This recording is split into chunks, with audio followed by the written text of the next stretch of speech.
મારું નામ વાળા ભરતસિંહ પોપટભા, પ્રદેશ પ્રમુખ ખેડૂત કલ્યાણ સંગઠન. અત્યારે મોરબી જિલ્લાના જેતપુર ગામમાં જે ખેડૂતોને વીજ ટાવર અદાણી અને પાવર ગ્રેડ કંપની નાખે છે એનો જે વિરોધ ચાલે છે, એમાં તમામ જ્ઞાતિના ખેડૂતોને, તમામ જિલ્લાના અને ગુજરાતભરના ખેડૂતોને આમાં કોઈ જ્ઞાતિ, હું પટેલ છું, હું દરબાર છું, હું કોળી છું, હું બ્રાહ્મણ છું, હું રબારી છું, હું આયર છું, આ કાંઈ કરવાનું નથી.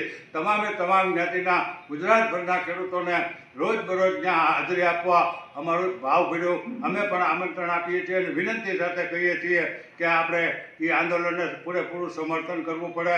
અત્યારે અદાણી અને અંબાણીના ઇશારે પોલીસ જે દાદાગીરી કરીને આપણી બહેનો દીકરીઓ ઉપર અત્યાચાર કર્યો, જુલમ કર્યો, એનો બદલો લેવાનો હોય અને આ એટલું જ કોઈ પાવર ગ્રેડ અને થાંભલાની લડત છે એવું નથી. આ 15 માંગણીઓ આપણી જે વર્ષોથી છે કે ભાઈ ખેડૂતોને ખેત પેદાશના ભાવ છે એ સરકાર વધારી આપે, ખેડૂતોને તમામ ચીજના ભાવ 3 ગણા કરી આપે, ખેડૂતોને વીજળી મફત આપે, ખેડૂતોનું દેવું માફ કરે, એવી 15 માંગણીઓ પણ એ લોકો સાથે લઈને બેઠા.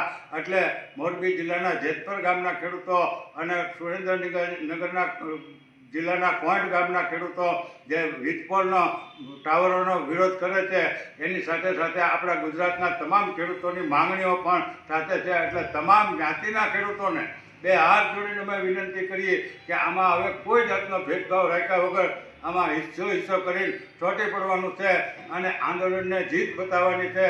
અને એ આંદોલનકારીઓને પણ આપણે ખૂબ હૃદયપૂર્વકથી આવકારવાના છે. અત્યારે ખૂબ મોટા તમામ સંતો, મહંતો અને ખૂબ મોટી સંખ્યામાં આગેવાનો આવી રહ્યા છે.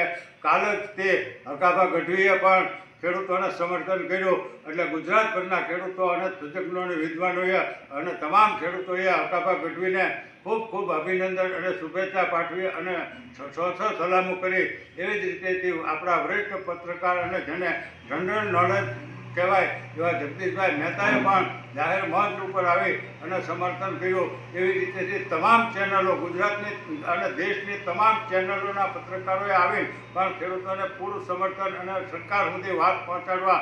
પણ આ બેરી મૂંગી સરકાર સાંભળતી નથી, એટલે સરકારના કાન સુધી અવાજ પહોંચાડવા હકાભા ગઢવી, જગદીશભાઈ મહેતાએ જે વાત કરી એને પણ લોકોએ ખૂબ આવકારી છે. એટલે તમામ જ્ઞાતિના ખેડૂતોને આમાં કોઈ જ્ઞાતિ આપણે હવે જોવાની થતી નથી. જો આ વખતે મારી જ્ઞાતિ, ફલાણી જ્ઞાતિ, ઢીકણી જ્ઞાતિ, હું આ વિસ્તારનો એવું કર્યું તો હવે પછી ખેડૂતોની કઠણાઈ આ સરકારને, આ ઉદ્યોગપતિઓમાં બેહવાની છે. એટલે અમે પણ બે હાથ જોડી વિનંતી કરીએ કે રોજ આપણે મોરબીમાં જેતપુર ગામમાં જવું અમારું ખેડૂત કલ્યાણ સંગઠનનું દિલથી એને સમર્થન છે અને ટૂંક સમયમાં અમે પણ ત્યાં જવાના છીએ. એટલે આમાં તમામ લોકોએ મારો ધર્મ, મારી જ્ઞાતિ, મારો વિસ્તાર આ છોડી અને તમામ લોકોએ આ મોરબી અને કોંઢનું જે આંદોલન હાલે એને પૂરા દિલથી સમર્થન કરવાનું છે. એમાં આપણી ખેડૂતોની તમામ માંગણી ભેગી છે અને એ સરકારને, જો આપણી એકતા હશે તો સરકારને જખ મરાવી માંગણી આપણે સ્વીકારવી પડશે. એટલે આપણે ખેડૂતોને એકતા બતાવવાની છે અને એ આંદોલનકારીઓને અમે ધન્યવાદ આપીએ છીએ. તેમ છતાં આંદોલનકારીઓ અને આગેવાનોને અમારી વિનંતી છે કે આમરણ ઉપવાસ છે એ આ સરકાર સામે કોઈ દી કરાય નહીં. અમે વિનંતી કરીને કહીએ છીએ કે તમે આમરણ ઉપવાસ છોડી દો, તો એમાં આપણે નોકરી લઈને ચડી જવું, જેને તબિયત લથડે એમાં આપણે મુશ્કેલી પડે. એટલે આમરણ નહીં, આને તો ખાઈ પીને આની સામે જંગ લડી લેવાનો છે, ત્યાં સિંહ રચના કરવાની છે. બાકી જ્યાં સુધી જીત ન થાય ત્યાં સુધી આ આંદોલન ખેડૂતોનું બંધ ન થવાનું અને એમાં અમારું પૂરું સમર્થન છે. તમામ જ્ઞાતિના ખેડૂતો મોટી સંખ્યામાં રોજ ત્યાં હાજરી આપે એવી અમે ભાવભરી વિનંતી કરીએ છીએ. જય હિન્દ, જય ભારત.